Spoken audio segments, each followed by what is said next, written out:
Morning and welcome to my studio this morning. I am super excited about today's class. I'm from the farm in the Free State, which is a place, well, in South Africa where we stay, and absolutely gorgeous. So I'm a farm girl, and I've got quite a lot of milk cans, milk jars, milk tins, milk buckets, milk stuff. A lot of them are rusted, and for a time being, that was really nice. I enjoyed that. But now I want to make it a bit different. I want to paint them and play with them and do something really, really nice. My space is a wee bit difficult today. That's why I'm a bit further. But if you look at my thingy, you can see that it is quite far. I think you cannot see me on this one. Let's just see. Sorry, so if you didn't see me, now you can see me. So it is quite rusty and, just an old one. Absolutely gorgeous, very strong metal. And it's been standing outside for a long, long time. But now, like I said, I want to paint it and take it from there and see what I can do. So what we've done is I've done all the prep work so I don't waste your time in seeing how I actually prep them, because the prep work is so easy.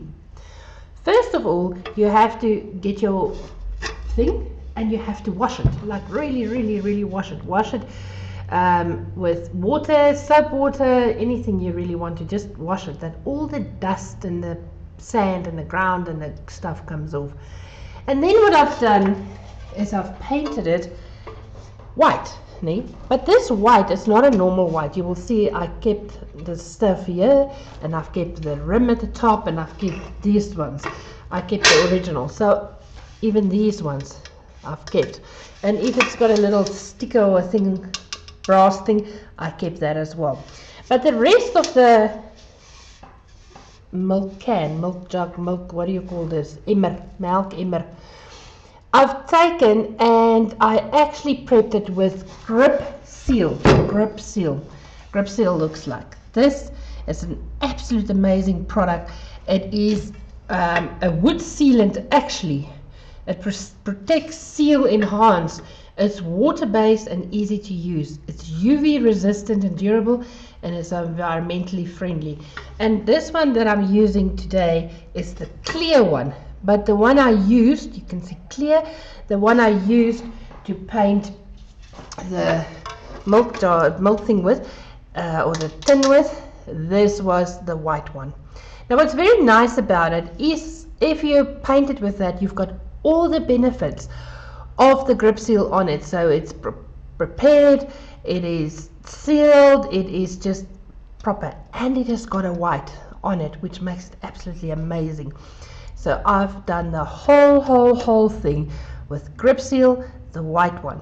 And what I'm going to do now is I'm going to use, I will turn off now, and then you're not going to see my face again on this class. I've used a non-tear, looks like this, a non-tear print that I've done. The picture is a little bit different, but I've already prepped it, so I'll show you now. And this is printed on a material, it's not a paper.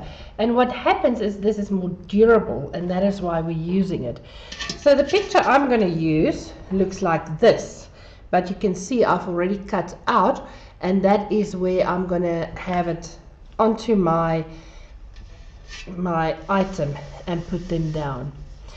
So I'm going to switch over to the top cam now. I'm not going to zoom really too much today because I want you to see exactly what I'm doing and how I'm doing it. So enjoy, and if you've got any questions, you are welcome to ask at the bottom, and then I will answer them as I have time. So let's go. Let me just make sure. There we go. And this is going to be your view for this class. I will change it a little bit here and there, but yeah. So if you look at this, you can see that, yeah, I've got spaces. Yeah, I've got spaces on it. It doesn't matter. I will paint that in. I've poured out my grip seal on a little container thing, and now all I'm going to do with one of my big brushes is I'm going to put on grip seal for me, which is going to act as my glue or as my Mod Podge on this one, and put it down just there, and then quickly do this side.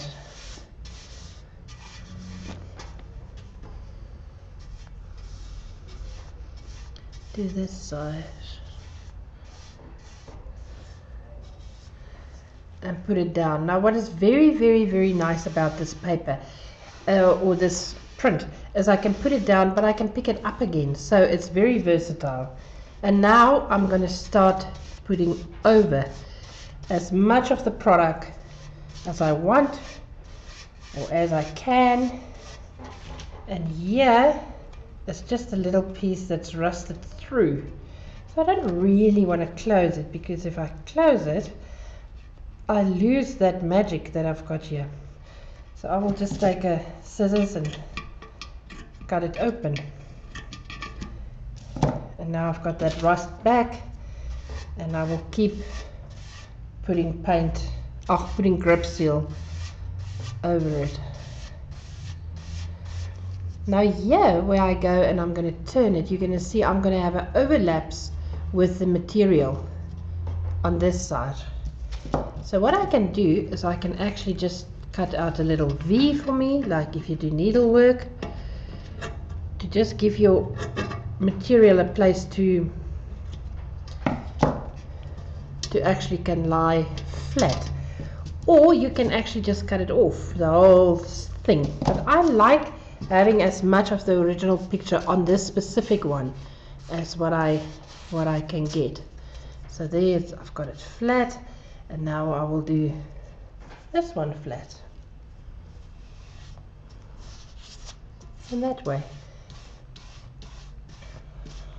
and just keep going. And if you see these sections that looks like they're not going to fit, I just cut in little V-shape inserts for me and keep going with it. So easy.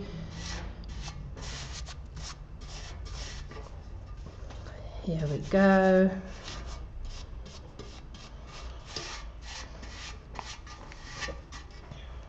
Now at the top I will do the same. And you will see I'm actually working very rough. It is not something you have to work very tight. If you do like working very clean and very precise and stuff, you are welcome to look at the stuff and do it that way. But for me, I like the rough a little bit. It just makes it nice for me at the end of the day. So I'm going to cut here another piece, keep just a little bit in, that I can get it to be flat, and this side it's sticking over, so I'm just going to cut it off. So you can see how much of the white I've got left at the top, and it really honestly doesn't bother me too much at all, because I know I will work it in a little later. And I will just put enough of the grip seal on to make sure that everything is stuck and stuck completely. And then just here where I have the top, I will really make sure that I work it in absolutely properly.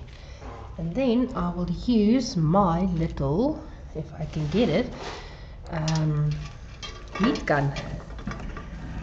There we go, my heat gun, and blow it a bit so that we can carry on with the process.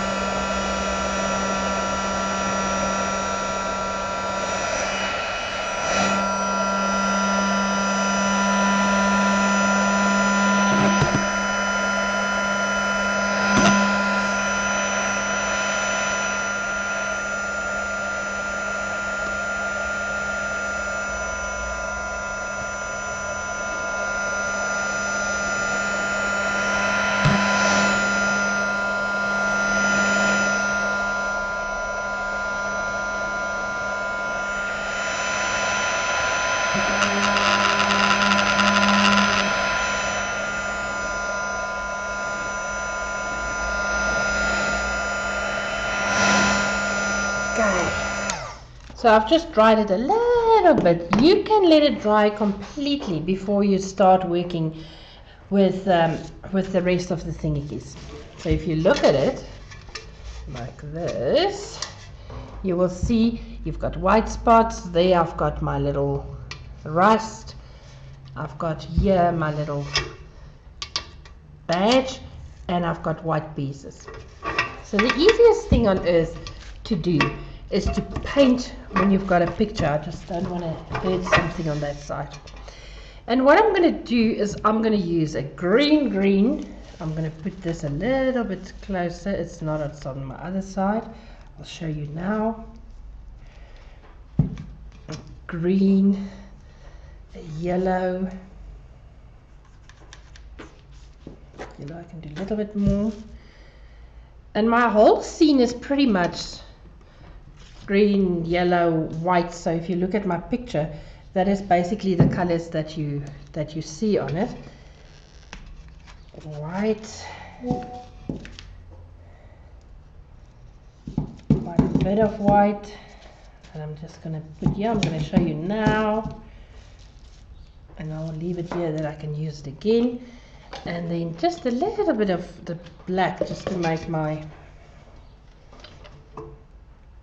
Oh, this one doesn't want to come out. Let's just open it.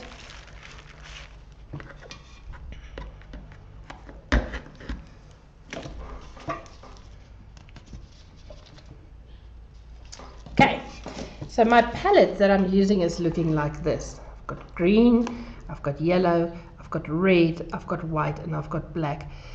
The red, you can see I've got red flowers, I've got different greens, I've got a bit of black in here that's darker, and then I've got the colors in. So what I'm going to do is I'm going to start from this side. Just want to see, it looks like my stuff is not working. Yeah, so I don't know why. It's because I moved it to the back. So let me just see, while it's giving it a little bit of time to dry, of what I've done on this side now.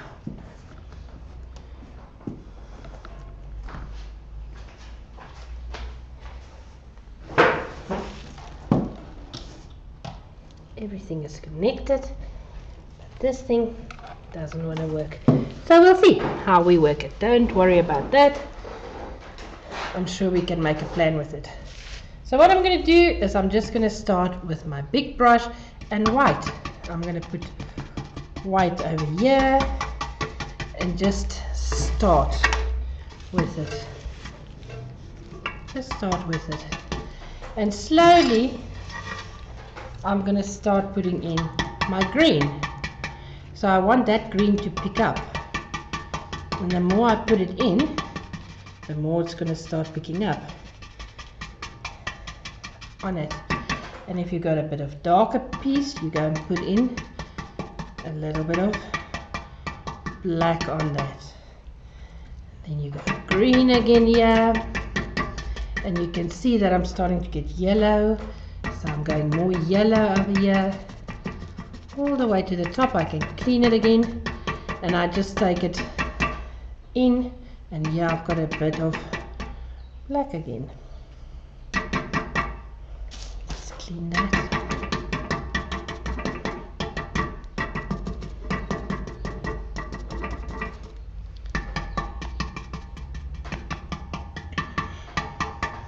And now I'm just going to carry on making my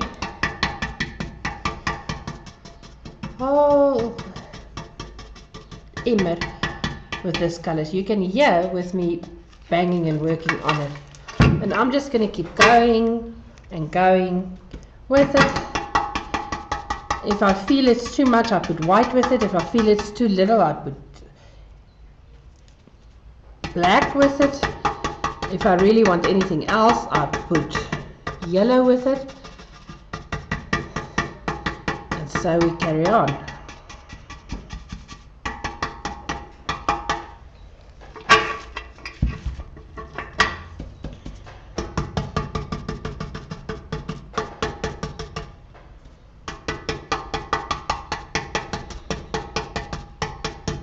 You are welcome to bring in other colors, so if you want to bring in blues and oranges and whatever color you want, but I prefer to stay as close to the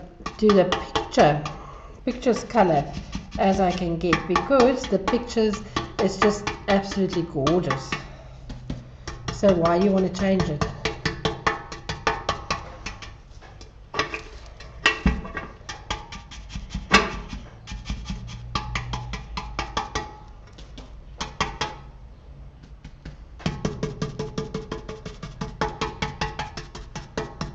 And you just keep going and going and going.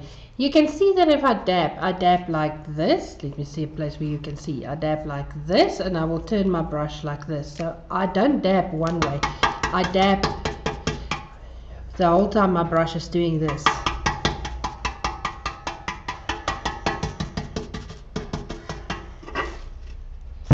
Okay, and now here I'm getting closer to my picture again on the other side.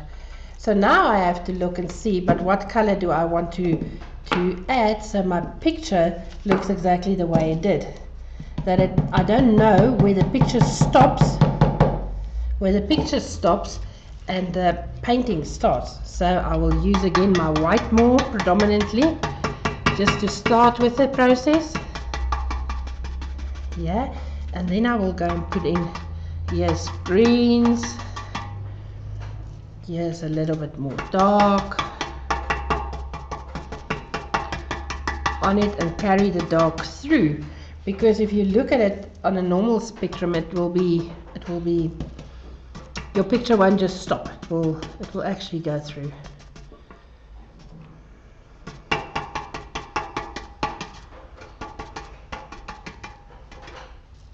Yeah, a little bit of yellow.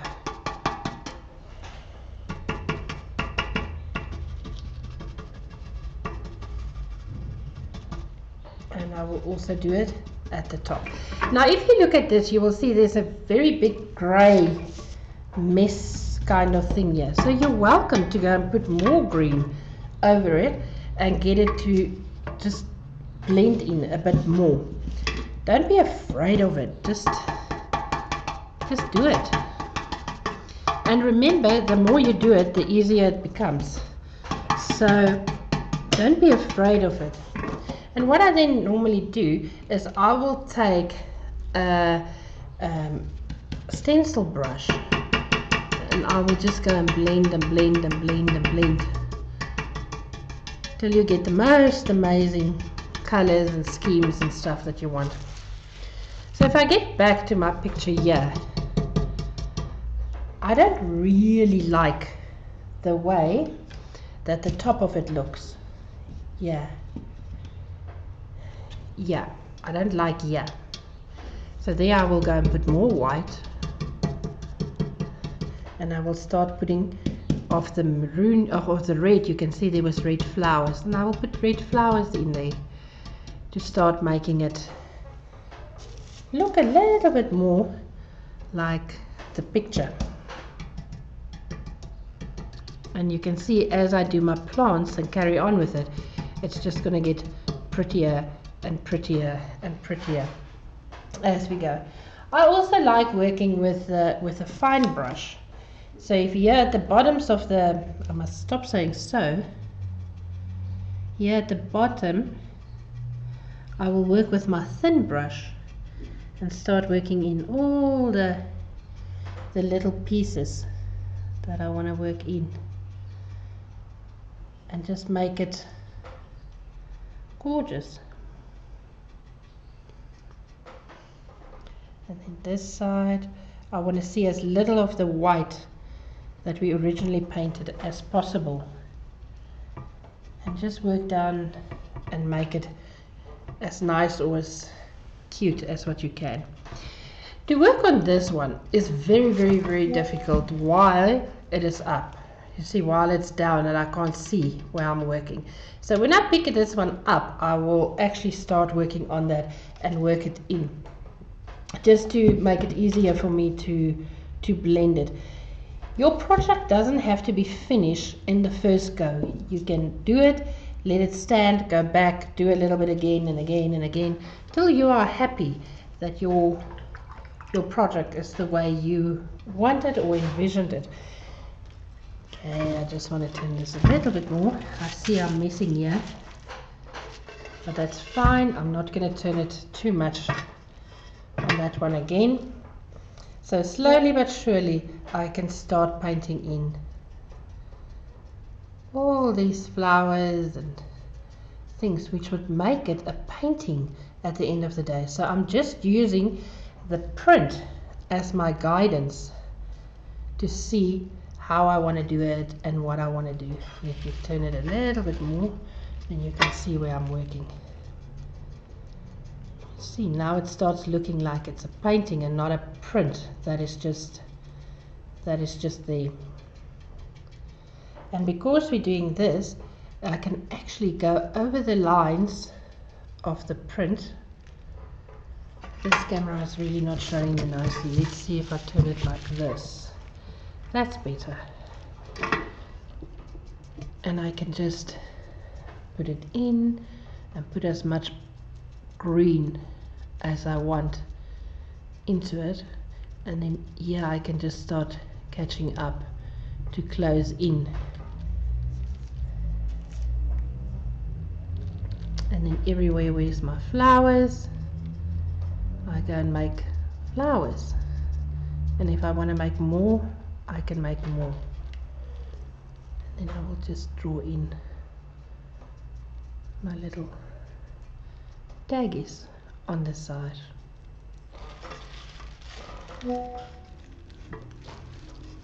Here where we go to your chicken self, you can just paint little places for them where their feet can actually rest on, and you can make it as pretty as you want, or as thick as you want, or as whatever you want, because it's yours.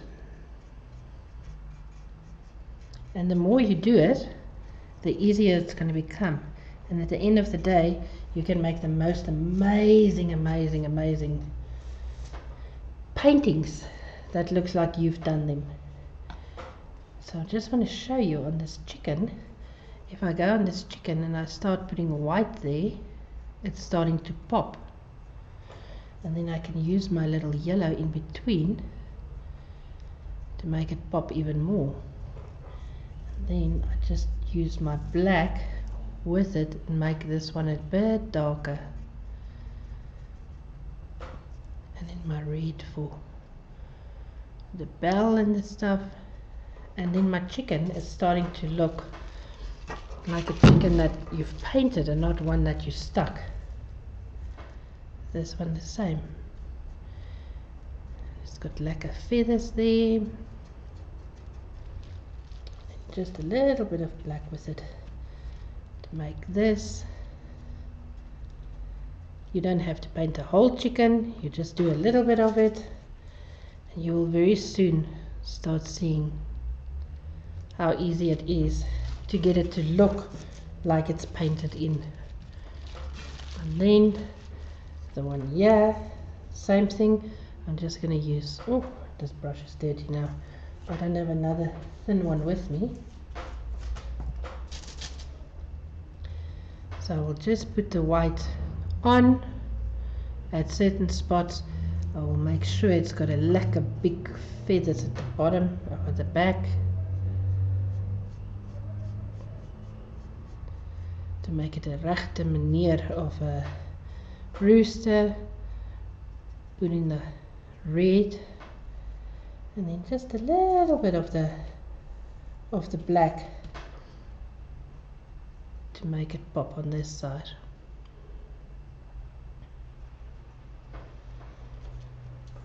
Okay, I want to show you, if I go here to these, which is your back where you, it's your fence on it. Now what I've done is I've put brown in my tray, and I'm going to pick up the brown and I'm going to pick up the white. So a little bit brown on this side, a little bit white on this side, maybe a little bit more white. And all I'm going to do is I'm going to put it down and draw it. Put it down and draw that. And what's happening is I'm making actually that it looks like it's standing more out. It's not that brown of the... There we go.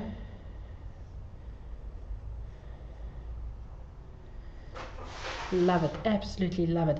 And if you keep going this way, your picture is just going to become more beautiful and more beautiful and more beautiful. And I normally go back and take the back of my brush and I just give my chickens proper eyes. Sometimes they're a bit big, sometimes they're a bit... But if your chicken has got eyes, then already it's starting to look like it is a painting and not just a thing you're stuck on. Absolutely gorgeous. Love, love, love my job. I quickly want to see if I can get you to come to me again, that you can see my face.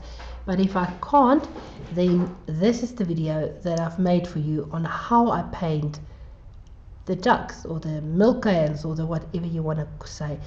I don't know how to get it to be back with me, but I hope you enjoyed it, and we will see you soon with one of our new videos to show you exactly what to do and how to do it. See you later. Ta-ta.